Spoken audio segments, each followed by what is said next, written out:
Pension తీసుకునే వృద్ధుల కష్టాలు వర్ణనాతీతంగా మారాయి. పెన్షన్ ఇంటికే తీసుకెళ్లి ఇవ్వాలని ఎన్నికల కమిషన్ ఆదేశాలు జారీ చేసింది. ఈ విషయం తెలియక గ్రామ సచివాలయాలకు చేరుకున్నారు వృద్ధులు. మీరంతా ఇళ్లకు వెళ్లిపోవాలని అక్కడ సిబ్బంది చెప్తుండడంతో ఏం చేయాలో పాలుపోక తలపట్టుకుంటున్నారు.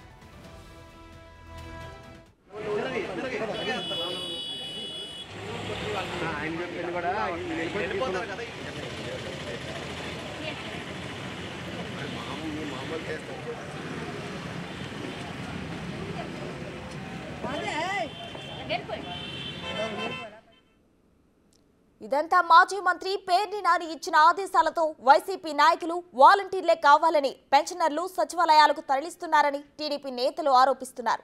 ఇంటికే పెన్షన్ తెచ్చిస్తామంటున్నప్పటికీ కావాలని ఎండలో వృద్ధులను సచివాలయాలకు రప్పిస్తున్నారని విమర్శిస్తున్నారు. మరోవైపు సచివాలయం సిబ్బంది ఇప్పటికే బ్యాంకులకు వెళ్లి డబ్బులు విత్డ్రా చేశారు. ఈ మధ్యాహ్నం 3 గంటల తర్వాత ఇళ్ల దగ్గరకే వెళ్లి వృద్ధాప్య పెన్షన్లు అందించనున్నారు. మరిన్ని వివరాలు మా ప్రతినిధి విజయవాడ నుండి మల్లికార్జున్ అందించడానికి సిద్ధంగా ఉన్నారు. చెప్పండి మల్లికార్జున్, ఇప్పటికే వృద్ధులు సచివాలయాల దగ్గర బారులు తీరినట్లు పరిస్థితి మనం చూస్తున్నాం. చెప్పండి, దీనికి సంబంధించిన అప్డేట్స్ ఏంటి? రాష్ట్ర వ్యాప్తంగా కూడా నేటి నుంచి పెన్షన్ పంపించేందుకు రాష్ట్ర ప్రభుత్వం అన్ని ఏర్పాట్లు చేయడం జరిగింది. దీనికి సంబంధించి ఈరోజు ఉదయం 7 గంటల నుంచి కూడా సచివాలయాల వద్దకు, ఇటు గ్రామ సచివాలయాలు కావచ్చు, వార్డు సచివాలయాలు కావచ్చు, ఈ సచివాలయాల వద్దకు కూడా వృద్ధులు అధిక సంఖ్యలో చేరుకుంటా ఉన్నారు.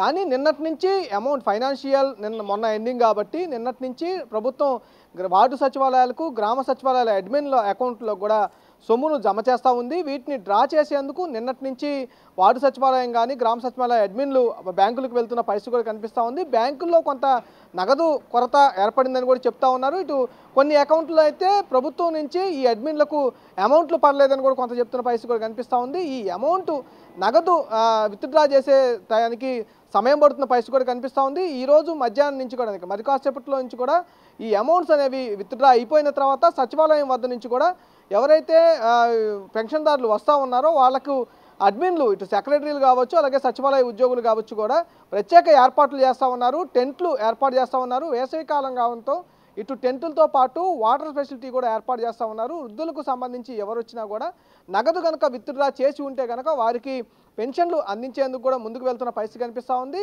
నగదు విత్డ్రా కాని సచివాలయాల్లో మటుకి కొంత టైం పట్టే అవకాశం కనిపిస్తూ ఉంది.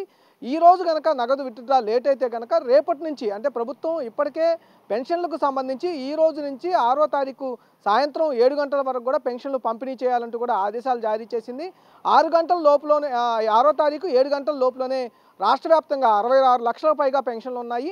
10 రకాల పెన్షన్లు అందిస్తూ ఉన్నారు. ఈ 10 రకాల పెన్షన్లు 6వ తారీఖు సాయంత్రం 7 గంటల లోపల పూర్తి చేయాలంటూ కూడా ఆదేశాలు జారీ చేయడం జరిగింది.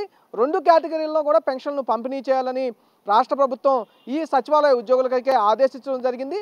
దాదాపుగా 2.5 లక్షలకు పైగా వాలంటరీ వ్యవస్థ గతంలో ఉండేది కాబట్టి 5 రోజుల్లో కూడా ఆ పెన్షన్లన్నింటినీ ఇంటి వద్దకు వెళ్ళి పంపిణీ చేస్తూ ఉండేవాళ్ళు.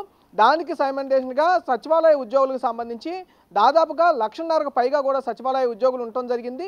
దాంట్లో కొంతమంది బిఎల్ఓలుగా, అంటే ఎన్నికల విధుల్లో కూడా కొంతమందిని నియమించడం జరిగింది.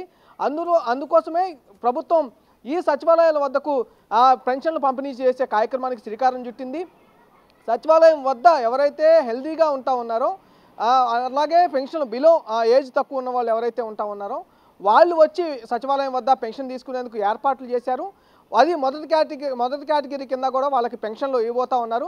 2వ కేటగిరీ కింద అయితే ఇటు సంబంధించి మహిళలు కావచ్చు, ఒంటరి మహిళలు కావచ్చు, అలాగే మంచాల్లో ఉండే వాళ్ళకి కావచ్చు, నడవలేని వారు కావచ్చు, ఆరోగ్యం బాగలేని అనారోగ్యంతో గురైన పెన్షన్దారులు కావచ్చు, అలాగే వృద్ధులకు సంబంధించిన పెన్షన్దారులు, వీళ్ళందరికీ కూడా 2వ కేటగిరీ కింద ఇంటికి వద్దకు వెళ్ళి సచివాలయ ఉద్యోగులు ఇంటి వద్దకు వెళ్ళి పెన్షన్లు అందించేందుకు ప్రభుత్వం ఏర్పాట్లు చేసింది.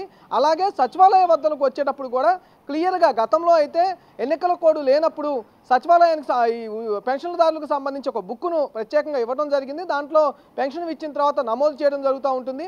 దాని మీద సీఎం ముఖ్యమంత్రి జగన్మోహన్ రెడ్డి బొమ్మ ఉంటుంది కాబట్టి ఎన్నికల కోడ్కు సంబంధించి ఉల్లంఘన అవుతుంది కాబట్టి కంపల్సరిగా ఆ బుక్ తీసుకురాకుండా మిగతా డాక్యుమెంట్స్, ఆధార్ కార్డు కంపల్సరిగా తెచ్చుకోండి. ఆధార్ కార్డు లేని వాళ్ళు మిగతా ఏదైతే ప్రభుత్వ గుర్తింపు కార్డుకు సంబంధించిన ఆధారాలు ఏవైతే ఉంటాయో ఆ డాక్యుమెంట్స్ను తెచ్చుకోనంటూ కూడా క్లియర్గా మొన్న రిలీజ్ చేసిన గైడ్లైన్స్ కూడా ఇవ్వడం జరిగింది.